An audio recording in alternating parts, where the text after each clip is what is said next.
Bonsoir tout le monde, Bouba Fane. Donc voilà. Amena le chouna. Kapma sujet min kan chouna. Mina adressé Ibika Kanumba bel ala kanyine boala ba broma ba ala kanyina la. Donc ni un adressé lula. Ko manda dare karabu shi contre la ka kara Jamakulwal contre la ka kara Igor Jara. Ale ni babali ba donc anyabu lo ga pazu sans fait. Amena ndado kumana. Na ndado kumana fene. Shogel ka position conseil do be mbolo Shogel kula ka di an politicien fɛn fɛn bɛ Bamako donc u b'u ka tata sɔrɔ a la u bɛ ko caman faamu donc olu la u bɛna dɔn k'a fɔ ko mɔgɔ k'i t'i ka samafaga mugu i t'o ci zonzan na Shogel ye zonzan ne bi a ɲɛkɔrɔ sama yɛlɛmana k'a kɛ zonzan ye donc an b'a ɲini bɛɛ lajɛlen fɛ wa video in partager n ka foli o bɛ grand sœur Fifi Tunkara ye ni Fifi Tunkara fo mais n yɛrɛ ka batotigi Mohamed Balde donc ne Mohamed Balde fo mais Mali damɛ a marche bɛɛ fo o bɛ hakili jigin jɔn na Mamadu Suna ka jama donc ne Mamadu Suna ka jama fo mais CDR membre bɛɛ fo donc ne CDR membre bɛɛ fo mina parti stadi la parti stadi kɔnɔ Umar Mariko ninnu bɛ Jakite ninnu bɛ Dawuda Jakite a bɛ hakili jigin Los la Siribilenni ninnu bɛɛ a ka can Abubakar Kamara donc n ka foli b'aw bɛɛ lajɛlen ye stadi kɔnɔ ne ye stadi mɔgɔw bɛɛ fo mina le vraiment Sarafu n b'i fo ka Iba Bogoum ko fo ka Delforo Farmamba ko fo Kasim Kino Diallo ki fo tanti Aramata tanti Shaw nunu ka bɛɛ lajɛlen fo donc Abbas Jire am ɲɔgɔn bolo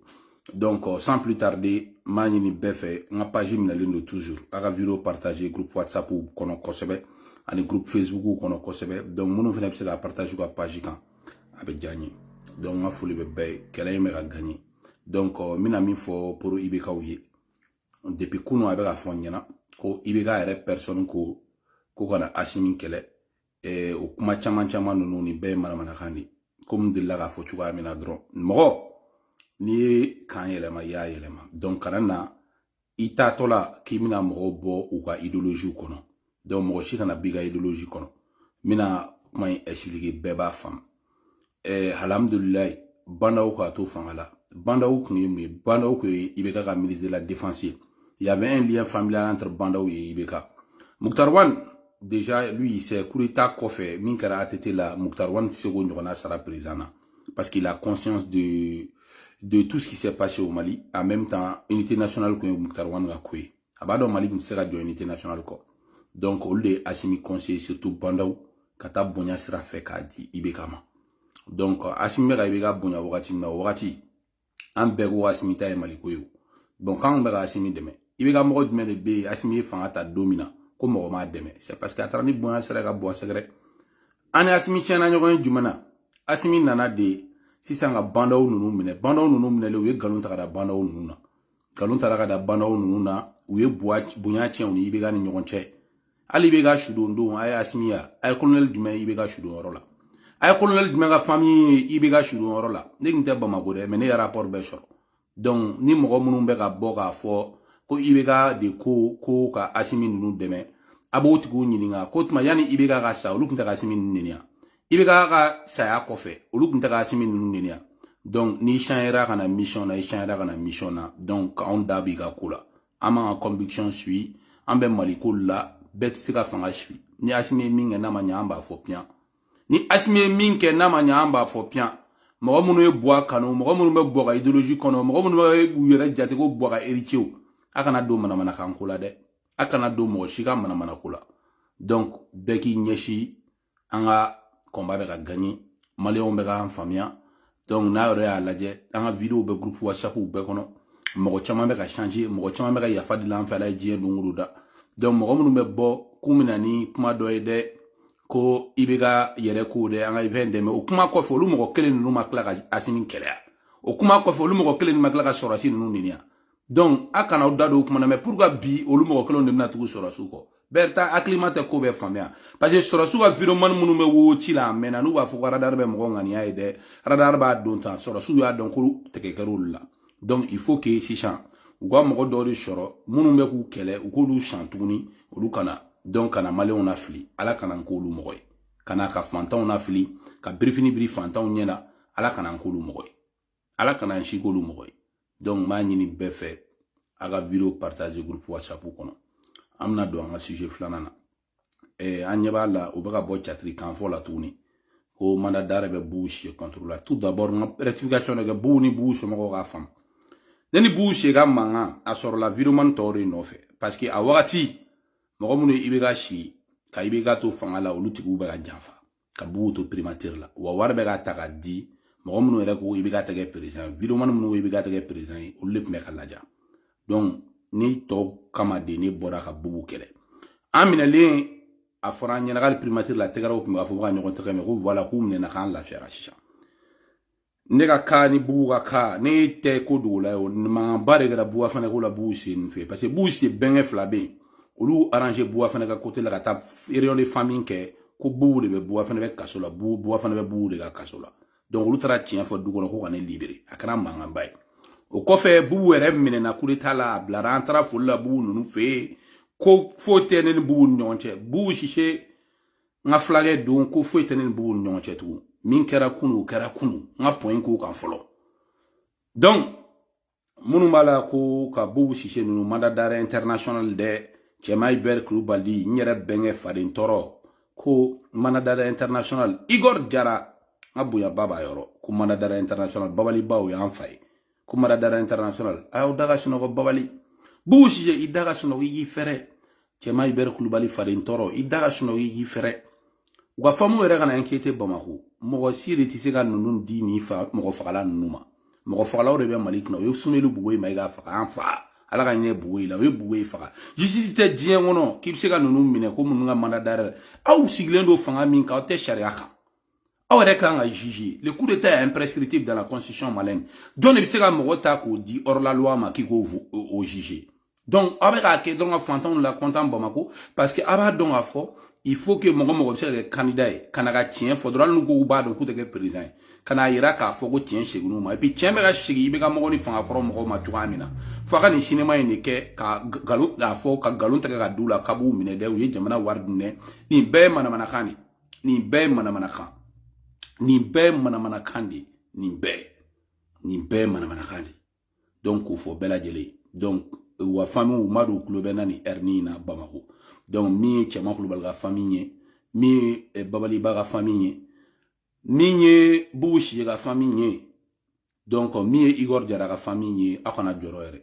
u tɛ se ka ninnu minɛ u tɛ sɔrɔ k'u minɛ nous avons un pouvoir illégal et illégitime au Mali donc marifa de bɛ ka Mali mara marifa donc n'i da waga k'a ɲɛsin u ma u bɛ muru kɛ u bɛ marifa kɛ k'i da ci po donc o de bɛ Mali la il y a pas de démocratie il y a pas de justice ne de b'o fɔ bɛɛ mandat d'arrêt tɛ a y'a kɛ tijo de pari a f'u ka mandat d'arrêt kɛ global ye u b'a don mɔgɔ u tɛ se ka mɔgɔ si tɛ se ka da o ma mɔgɔ si n'a ka fanga banna don min na on va venir répondre à la justice an ka foli bɛ Mali magistrat bɛɛ ne kɔni ka foli bɛ magistrat n y'o de fɔ n tɛ magistrat dɔgɔya dɛ parce que dans ma tête un jour je peux être le chef suprême de la magistrature du Mali o de bɛ ne kunna o ye ne ka rêve ye donc ne tɛ se ka magistrat dɔgɔya parce que souvent i ka vidéo bɛ se ka sigi contrôle o la n'i bɛ kuma i bɛ fɛn dɔw contrôler i kana sɔrɔ olu kɔnɔ quoi donc olu la ne tɛ magistrat dɔgɔya don min na ne ko ka chef suprême ye ni min baara min kan ka kɛ n b'o kɛ n b'o dɔn donc k'a fɔ Mali magistrat ye aw ma dɔgɔya tɛ dɛ mɔgɔ de tɛ se ka minɛ k'a di aw ma ni heure la parce que fanga min sigilen don Mali la o fanga yɛrɛ kɔni de tɛ c'est un pouvoir illégitime et illégal donc fanga min dɔnnen tɛ mɔgɔ tɛ se ka minɛ ka d'o ma donc mandat d'arrêt fɛn fɛn bɛ bɔ a bɛɛ ka mɔgɔw la sunɔgɔ de donc k'o fɔ Bugu Sise kanubagaw ye k'o f'u ka famille ye k'o fɔ cɛma Hubert Kulibali faden tɔrɔ k'o fɔ a kanubagaw ye k'o fɔ a ka famille bɛɛ an ka famille mɔgɔ bɛɛ k'o mɛn k'o fɔ Igor Jara a bɛ hakili jigin Tante Aja ninnu bɛɛ la donc k'a fɔ aw ye k'aw kana jɔrɔ foyi tɛ se ka Igor ninnu sɔrɔ nous avons en face un pouvoir illégal et légitime Babaliba a bɛ hakili jigin a denmuso Abi ninnu bɛɛ la donc voilà k'o fɔ bɛɛ aw kana jɔrɔ aw kana foyi tɛ se k'aw somɔgɔw sɔrɔ foyi tɛ se k'aw kanubaga ninnu sɔrɔ le temps va faire son travail et au moment opportun tout le monde viendra répondre devant la justice y compris Bouba Fane, y compris Oumar Mariko. Le temps opportun on sera là, personne ne va faire la justice mais actuellement c'est la loi du plus fort qui règne au Mali. C'est la loi du plus fort qui règne au Mali. Déjà partagé. Donc, Nambro si je fais le kono, Amina Ndado Mina, Maso Kulibali a partagé droit. Amina Ndado Mina, Tijo de Paris, Amina Ndado Choguel Gopmal là. Les Mali politiciens fait. ni ko me chuwa mina mo si kana Choguel ga démission demandé Choguel desera Choguel be kaso la primature la Choguel ti ka avion ta kata doula embargo de be Choguel kan Fatmata Cheber embargo de be Choguel kan embargo la reine Orokia Touré dangeli embargo de be Choguel kan embargo de be Choguel kan bon si kana Choguel koni ti Corbière de yo on tire pas rien Corbière mo ti ga sama fagambu ito ti zozana blé malin munu me gougne tout ka kule Choguel abu to ini kongo tu bela bi Bamako singe tu bela bi Bamako ne politiciens ni déclaration que ka be élection chien ku be gagner ay déclaration ko fait akana kuma cha tu akana kuma fo cha tu Choguel ko bana Choguel c'est fini donc abu to ini kongo ganu la Bamako singe ganu la Bamako te ka wari u nyela u be boasi min Choguel be kama parce que wulna nage armée monte en puissance ou c'est Congo le ber donc bi armée ne monte pas en puissance le bela nage mo be ka tugu ko sécurité kelengama mo be ku kanu fengelengama ko armée yorodi armée en puissance asimi me ka mo don ke comme bagorono ou chaga be fa chuwa na shella nga soro si en dénuement donc o de faut be anga soro su ame shaulu no fait mais asimi no ni soro su te kelini les 5 colonels climatisés au ni soro su era te kelini les 5 colonels climatisés au lieu les 5 colonels politiciens de donc avec vidéo partagée qu'on faut bien n'a pas imaginé non claramba à télécharger câble WhatsApp flambe sans saber d'améliorer en bas bla WhatsApp flambe macho global à partager groupe bekono Ousmane Kolandao n'a folie pas bien mon fils comme un millionnaire mani ko la reine mani na oshigo awa touré belebele aminyo boulot doni kuye ka bo ka fo benyana ko ala kama mo shi kana green primature no fe mo kana green chiente no fe ni fanga in bana ka bambila chez tout ye à tout ko musa mara bora ka fo malien benyana warte à partir de octobre novembre décembre au budget warere tout bulu warte kesu kono ka damne janvier ka taka war tout bulu war fo tout bulu donc u were de kungolo ti ko la sisa donc aba tori sisa kana giru wa fanga no fe parce que au mana dron fantom ba ka ta e posu nyini u ta fam ni benani jamana dem te ko fam ibo to ini tanga ka barake te personne mo si kana pressa ba ke boa fane tan ko ama ne te ka pressa ne te pressi al ni mali ni na yo ne négocier ka singe billahi ne négocier ka singe billahi war proposer ne ya te ba war mun do fane c'est pas une petite somme mais ne ala cha war mana proposer jino malla abi dabalba wa bi changer na proposer la jino malla abi dabalba abi changer donc ka fo wi ni fan wati kuredo ou yɛrɛ de mina ou yɛrɛ image vrai visage na malɛw tɛ ka faamu biya ko bɛɛ bɛ ka faamu mɔgɔ tɛ ka changer dugu kɔnɔ donc ne bɛ min fɔ bɛɛ dɔrɔn studio de Paris à partager ne bɛ min fɔ bɛɛ dɔrɔn a kana ka temps perdu Choguel kan mɔgɔ si kana ka temps perdu Choguel kan Choguel c'est un Corbière asimi ka fanga banna ka ban bila comme château i ɲɛ bɛ château jɔlen ɲuman ba la dɛ don dɔ a bɛ barika bien yɛrɛ ma de asimi ka fanga bɛ ten de bila ye ko in banna ka wari t'u bolo le nerf de la guerre c'est l'argent Musa Marako ale de kɛra Mali premier ministre a bɛ finance dɔn k'ale guerre financière wari tɛ tugun a bɛ min nɔfɛ hali guerre financière wari t'u bolo tugun mɔgɔ bɛ président ninnu kama tugun a ye temps di temps ma dɔrɔn ils vont se casser leur gueule y'a ye bi colonel Diaw ninnu bɛ ka fɔ Choguel ka taga colonel tɔw ko Choguel ka taga parce qu'il y a pas de solution tant que Choguel ma taga premier ministre dɔ ka na crédibilité bɛ min na international la wa se ka wari sɔrɔ solution tɛ yen bilayi solution tɛ yen bɛɛ bɛ k'i yɛrɛ sɛgɛn de solution tɛ yen donc m'a ɲini bɛɛ fɛ a ka vidéo partager am ɲɔgɔn de bolo la reine Orokia Touré metani i ala ka ɲaga d'a ma